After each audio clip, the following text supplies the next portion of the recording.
বানরটি একটি ডুমুর গাছের ডালের উপরে আড়াআড়ি পা দিয়ে বসে আছে, গভীর মনোযোগে তার চোখ অর্ধেক বন্ধ, তার পশম ঝাঁকুনিযুক্ত এবং তার পেট থেকে মাঝে মাঝে গর্জন বের হয়, কিন্তু সে তার সংকল্পে আঁকড়ে থাকে। নিচে পাখির কিচিরমিচির এবং অন্যান্য প্রাণীর ডাকে জঙ্গল উত্তাল হয়ে ওঠে। তাদের দিন শুরু হয়। ছোট্ট চড়ুই, একটি ছোট্ট কৌতূহলী পাখি যার পালক উজ্জ্বল, উড়ে এসে কাছেই বসে।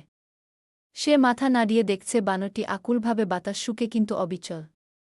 বানর, তুমি কি খেতে আসছ না? আজ কলাগুলো আগের চেয়েও মিষ্টি। না ধন্যবাদ, বানর তার কণ্ঠ স্থির রাখার চেষ্টা করে উত্তর দেয়া।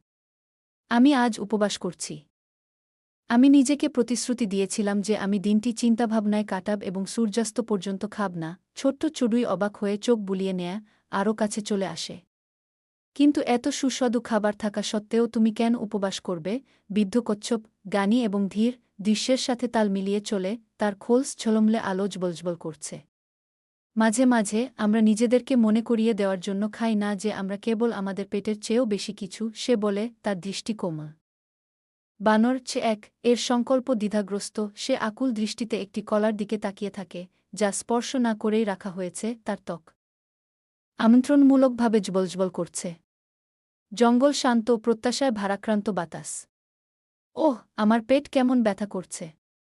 কিন্তু আমাকে শক্ত থাকতে হবে, বানর বিটবিট করে বলে, ডালটি শক্ত করে ধরে।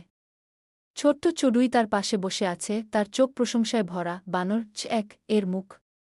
আমি এটা করেছি। আমি উপবাস করছিলাম। বানর তার আসন থেকে নেমে বিজয়ী হাসি দিয়ে ঘোষণা করে।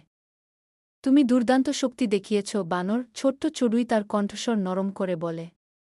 অন্যান্য প্রাণীরা চারপাশে জড়ো হয়, তাকে সন্ধ্যার প্রথম ফল প্রদান করে, এবং এক সাথে তারা উজ্জ্বল তারার নিচে ধৈর্য এবং উদ্দেশ্যের শক্তি উদযাপন করে।